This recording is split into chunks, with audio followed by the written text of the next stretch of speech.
Welcome, everybody. My name is Coach Patrick Walsh. I'm the head football coach at Sarah High School. Been there since 2001. And I guess I'm the head coach of the Golden State football coaches community. Don't really have a better title than that, so I'm going to call myself the head coach of that for now until things change. This is a joint press conference between the Golden State football coaches community and the Let Them Play California group, which now has over 52,000 parents and supporters on our Facebook page over on that side. And we're glad that you're here. We're glad that you're here to listen to what these wonderful speakers have to say about the future of our kids in California. We're gonna have a series of speakers that I'm gonna give a short introduction to. You can submit Q&A questions throughout the press conference that I'll be taking notes on, and we'll be doing a Q&A session as long as time permits at the end. If we don't get to any of the questions at the end, you can email me, patrick@coachwalsh.com, and we certainly get to your questions. We're a non-political group. We're here to support kids. Our love of kids is the reason why we're here. Each and every speaker here is going to be representative of that idea. The coaches and the parents who've come together to support the reopening of youth sports is fueled by love and love for kids. And we're going to continue to use that fuel as long as the kids are benched. We currently have 3 million kids on the sideline. They've been benched since March 10th, 2020. And we feel that the data and science is pointing to a return to safe play for our California student athletes in all sports of all ages now. One thing that I want to announce as the MC here, just this morning, a physician's letter written by one of our doctors is Dr. Mendenhall.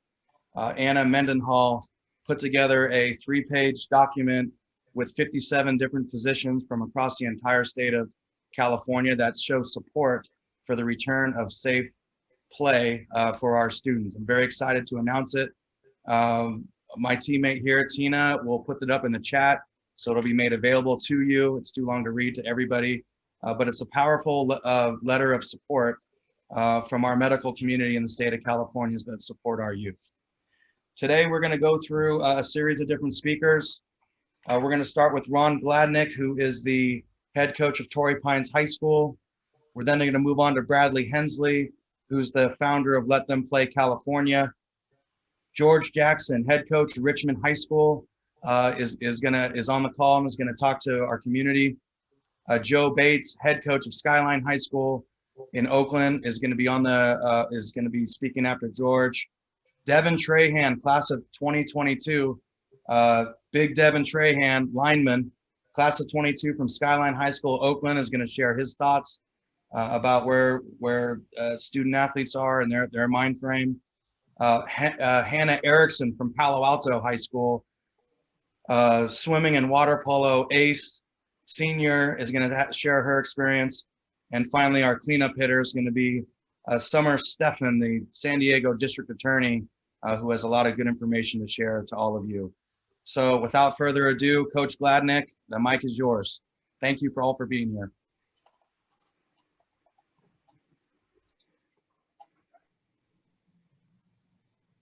Hello, everyone. My name is Ron Gladnick. I'm the head football coach at Torrey Pines High School. The reason that I became involved with this movement is we've been looking our student athletes in the eye for 11 months. And for 11 months, our young people across the state have had no voice. And what's inspired this movement from a parent point of view and from a coach's point of view is we felt we had to be able to look our kids in the eye and let them know we did everything we could on their behalf. Because the reality for our youth in California is every adult in the chain of command from the school site to the governor's desk has failed them. And we have failed them miserably. And we just couldn't go on any longer without them having a voice. So this collective movement has become the voice of kids. You know, we've had a lot of major breakthroughs. We were able to speak with the governor directly last week. We had a very encouraging meeting with Jim DeBoo, his chief of staff. But the reality is, since that meeting, very little has happened. We've done everything we can do to be transparent. We've done everything we can do to include government in every step of our journey. And, you know, I just, on behalf of the kids of California, Governor Newsom and Jim DeBoo, please talk with us, engage us. Let's move this issue forward to the betterment of all of our youth. 3 million youth athletes with 6 million parents are waiting for you to help us. So please help us, because the kids are important. They're our most essential business, and you need to address their needs now. With that, I'd like to introduce Brad Hensley, one of the co-founders of the Let Them Play CA movement, and has just done an incredible job of working with the Golden State coaches community to advance the cause of kids.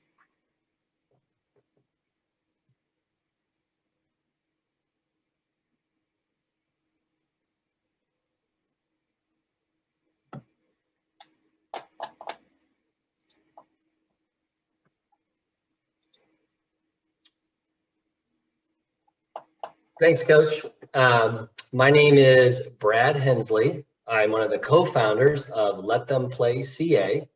Let Them Play CA is a 501c3 nonprofit organization made up of like-minded parents, student athletes, coaches, interested citizens with the sole goal of bringing youth sports back to California safely and immediately. You can find us through our social media outlets at Facebook, Twitter, as well as Instagram. We started with 3 co-founders on January 1st, and I'm proud to say after 29 days, we're at 52,000 members. We average growth of about 2,000 members a day. A couple things that's important to know about our organization.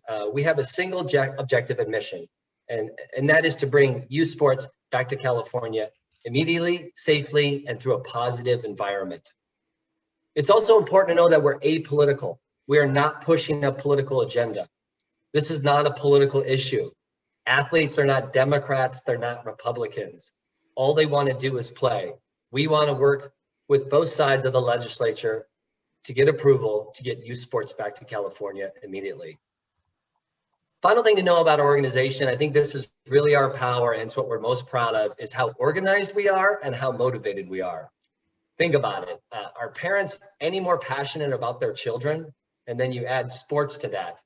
I'm so proud of this organization. This isn't a passive organization. When someone joins our team, they're ready to go.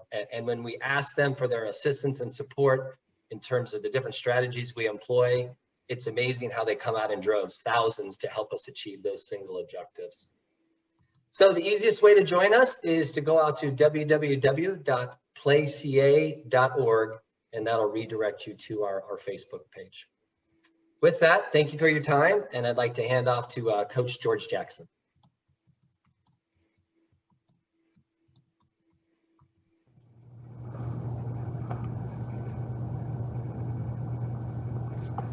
Good morning, and thank you all for being here today. My name is George Jackson Jr. I'm the head varsity football coach at Richmond High School here in Richmond, California. And my call is to just allow these babies to get back outside and be kids again, allow them to get back on the field, the courts, the pools, and all of those things that brings joy to their lives. So many of our young people are struggling right now with the fact that they can't go outside and play. Just on this past Monday evening, I strolled on Instagram and there was a young man holding a gun to his head because he just couldn't take it anymore. Our churches are closed, our gyms are closed, our recreational parks are closed and gated up. The goals are taken down off of the rims. What else do we want these kids to do? You've taken them away from their coaches, and you've taken them away from being kids. And now a lot of them are turning to other things that's not going to help them in the long run. We really need to do our best to get these kids back outside and get them somewhere where it's safe for them to be taken care of, and they can be getting extra love that they're not all getting at home. We need your help to get these young men and women back outside, to be high school students, be high school athletes, and enjoy themselves again. So much have been taken away from them. Let's not take the one thing that we know for sure puts a smile on their face. I'm going to hand it over to my brother, Joe Bates from Skyline High School.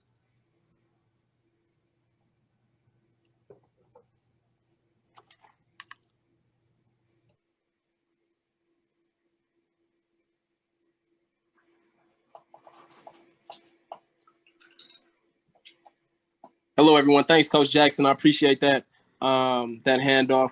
I'm Joe Bates, Coach Joe Bates from Skyline High School in Oakland, up north in the Bay Area. I'm here, y'all. I'm struggling big time with keeping these kids engaged. Like Coach was saying, it's so many things sports can do for young people. Coach Beam, Laney College always says that the football field is the biggest classroom on any campus.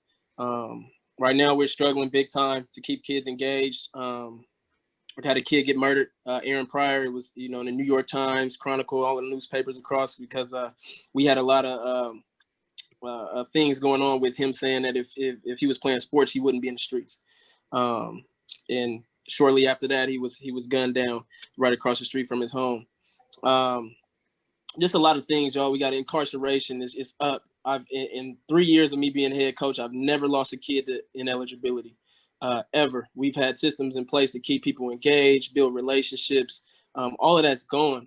These kids are bored with the Zoom check-ins. They're bored with the motivational group chat text. So now we're seeing them with guns on social media. Now we're seeing them join other brotherhoods that aren't so pro-social, which we call gangs, right? I'm losing my boys. And every school in Oakland is dealing with it. And we're at Skyline, I can only imagine some of the other schools and what they're dealing with.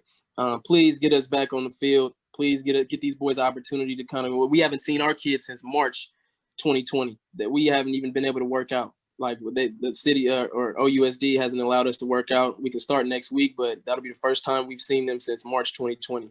And again, we've seen incarceration, we've seen murder, we've seen ineligibility, all types of things. So please let us get back on the field. Statistics show that these kids are at a low risk, and but the dropouts in high school is a higher risk than the cases that we've collected.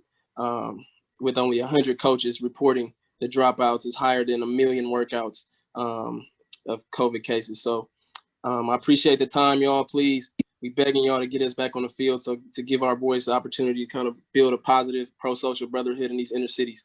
I'm going to pass it along to one of my student athletes, Devin Tray.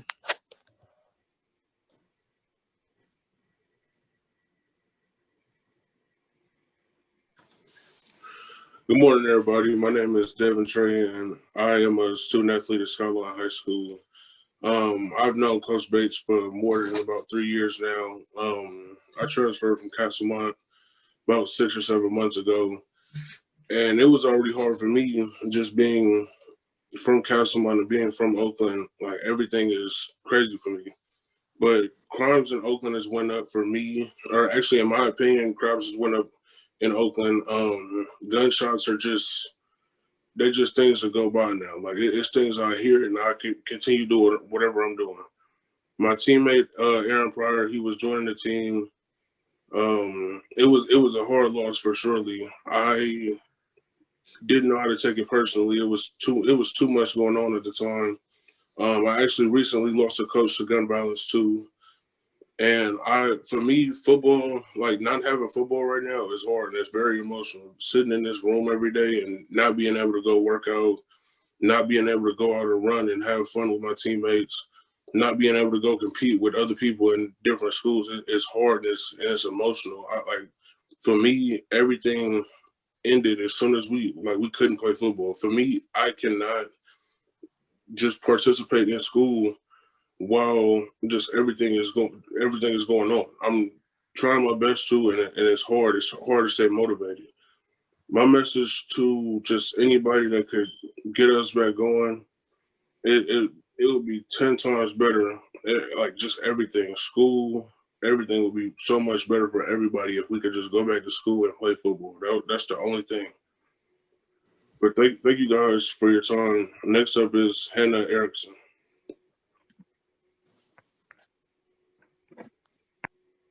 Hi, my name is Hannah Erickson. I'm a senior this year at Pally. I'm a captain for both the swim and water polo team this year.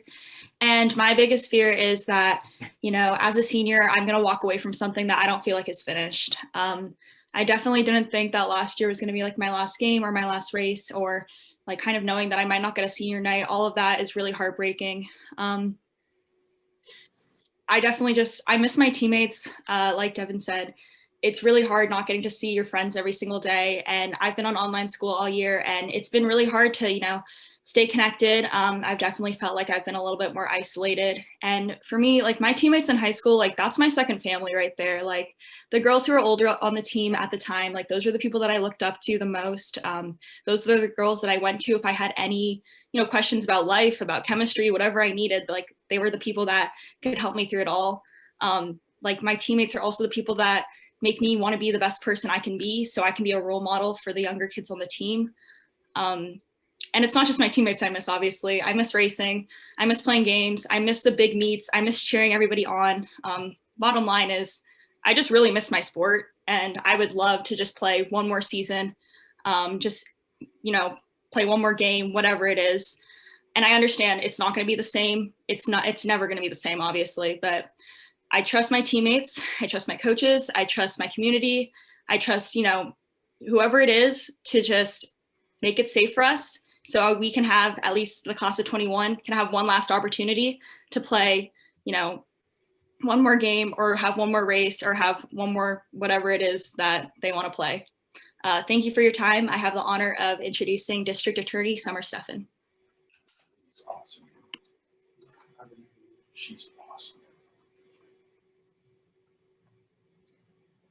Wow, I'm Summer Stephan, San Diego County's district attorney, and I love nothing more than being introduced by Hannah and hearing Devin here. And that's why I'm here. San Diego County is the second largest county in the state of California. To put it in perspective, we have 3.3 million people, and I have the honor of serving as the top public safety official here. I've devoted 3 decades to the protection of kids and families, and I am seeing the absolute devastation and a pandemic that no one is talking about, and that's the pandemic that's happening to the health and safety of our kids. And I'm here today because it needs to come back to being a priority. We cannot keep talking as a civilization about kids being our future and then not giving them every chance that they deserve to have that future in a responsible manner. I'm going to share with you some statistics that keep me up at night. And I have written about those statistics. I've put the alarm out about those statistics, having started the Sex Crimes and Human Trafficking Division and being a national leader in child exploitation. I track these numbers carefully because they mean that our kids are healthy or not healthy. They're being harmed or not harmed. And these numbers, they just tell the story. For example, the National Center for Missing and Exploited Children has had a 90% uptick since schools have been closed, sports have been closed, school-based mental health and other things that support kids have been shut down, 90%. In 1 month, normally you'd get 1 million reports. There are 4 million reports of kids being harmed, kids missing. In San Diego County, we have a large focus on protecting kids. We have an Internet Crimes Against Children task force that has FBI, local, national, that are always scouring the internet to preserve and protect kids. The numbers there have also doubled and tripled in certain months. Just as an example, in December, we normally have 197 reports. We have 601 reports. In April, when the full shutdown went into effect, normally 287 reports. We have 854 reports, a triple and quadruple effect. And these numbers are stories of kids that are being exploited and harmed. Our human trafficking task force seen an increase in human trafficking, sex trafficking of young girls. Our gang unit is seeing a double number of homicides. We are the safest urban county in America because our teams and law enforcement and in combination with our community, our schools are always fighting to keep our kids safe. But now with the shutdown of sports, shutdown of schools, shutdown of everything that kids can rely on, we are seeing gun violence, we're seeing kids die, we're seeing kids commit crimes, join gangs, and become involved in violent activity.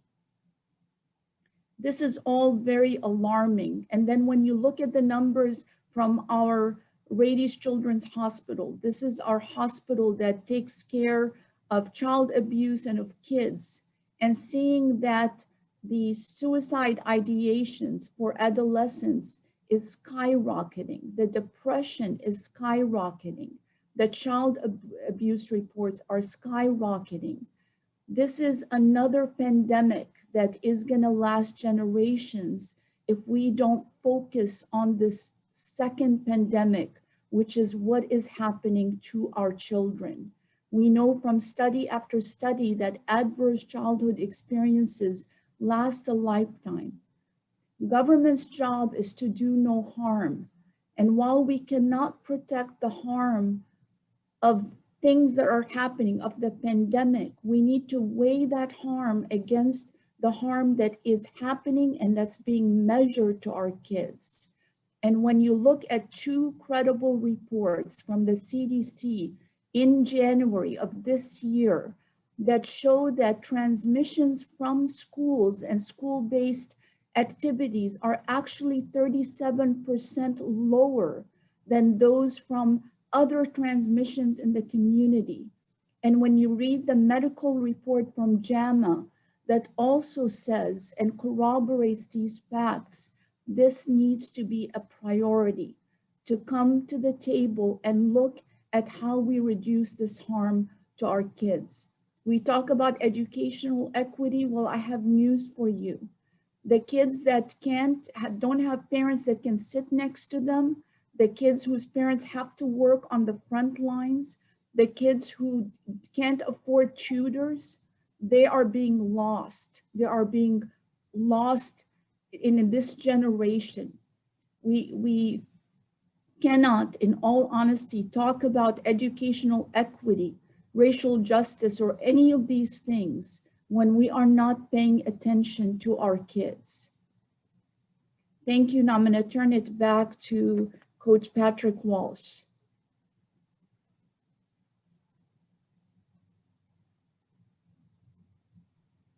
Thank you so much, Summer. That's very powerful.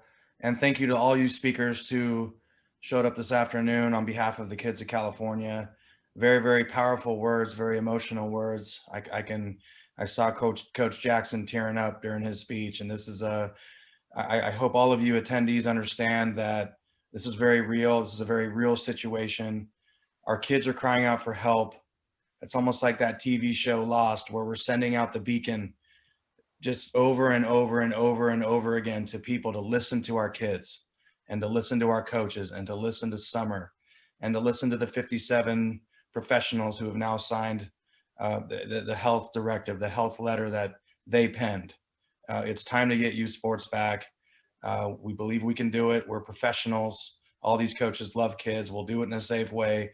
But Governor Newsom, Jim DeBoo, please, I hope you're listening to what's happening here today, and we really appreciate a response. We sit at the table with Dr. Galley. We believe we can work together to find a reasonable and safe solution for all the kids and all the communities. We did have a couple questions that came up in the Q&A. The first question is from Robert Handa. Hopefully I said that correctly, Robert. The question is for Bradley Hensley about the rally organization and why in Santa Clara. Brad, would you like to take that, please? Yeah, happy to, and thank you for the question. So 2 weeks ago, we did over 150 rallies across the state, and they were primarily at the high schools in the given locations. We did that very successfully. We had close to 15,000 participants there. Masks were mandatory, social distancing. It was a great event. We realized we did that well. So 2 weeks later at 4 o'clock today, we're doing rallies again, but we're consolidating them down to about 15 versus 150 to more strategic locations and to have a larger mass per rally, also making it easier for the media to cover and get access. Thank you, Bradley. The next question I have here is from Chase Bryson. Ron, I'm going to direct this at you. When were you able to speak with the state officials? When you were, did they give you any sense of timeline moving forward? Thank you. The first contact with Governor Newsom was last Friday. We had a very nice telephone conversation. The governor was very gracious. He indicated to me that he was absolutely wanted to get youth sports back, and that the timetable for that would be with a sense of urgency. We were very encouraged 2 days later to have a Zoom conference with Jim DeBoo, his chief of staff. And in that meeting, I would say that Mr. DeBoo's position versus the governor, to me, was much more tempered. We came out of that meeting feeling like we would be working closely together on a sense of urgency timetable. And the reality is, since then, nothing has really happened. We have been very careful to reach out to Mr. DeBoo and let him know at every single turn what we're doing, advance notice of what we're doing, why we're doing it. And, we're a week later here from when I talked to the governor, and we're still waiting on Mr. DeBoo. 3 million kids in California deserve a greater sense of urgency than they're being given, by our government right now. And I don't know what needs to happen to create a greater sense of urgency, but it needs to happen quickly, and kids have got to start being the centerpiece of this conversation. Thank you, Coach Gladnick. The next question is going to be for Bradley. This is from Michelle Dapper. Does it seem the lawsuit is the only way for the governor, the California Department of Public Health to listen?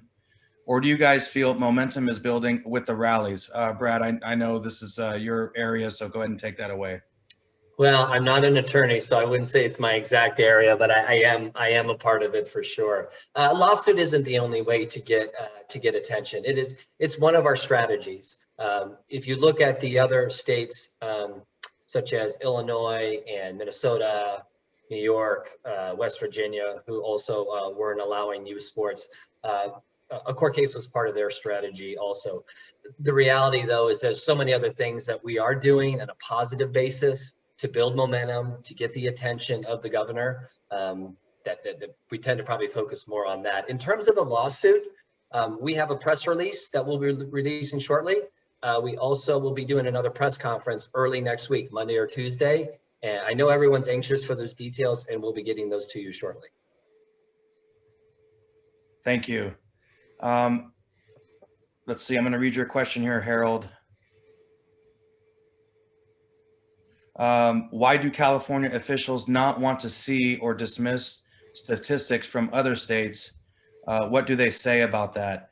I'll take that question, Harold. Thank you for the question.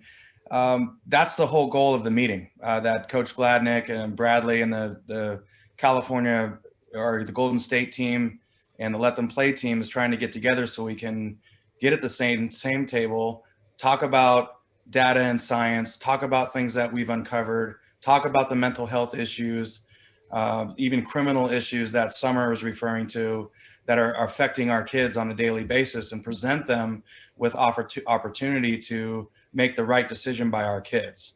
So I'll give you that answer after we actually have that conversation. The letter that we wrote was hand delivered to Governor Newsom and Jim DeBoo last Friday or Thursday, I believe. Mentioned that we want a seat at the table with Dr. Galley. We need to communicate this pressing issue that is affecting our kids. We're running out of time. And the pressure's on all of us. The pressure's on our kids because of the situation. And we're hopeful that we can give you that answer, Harold, directly after that meeting. So we are at the 32-minute mark. I think, Tina, this is a good time to end the conference. Mitch Stevens, thank you for the kind words. You're the best. We love you. And everyone else, all 49 of you that were on this press conference, we appreciate you taking this time to hear these wonderful voices, hear our hearts and our passion and our love for kids and for their friends coming through. And we hope that you can support us and support our mission with the Golden State football coaches community and let them play to get these kids back on the field. Thank you very much. Thank you.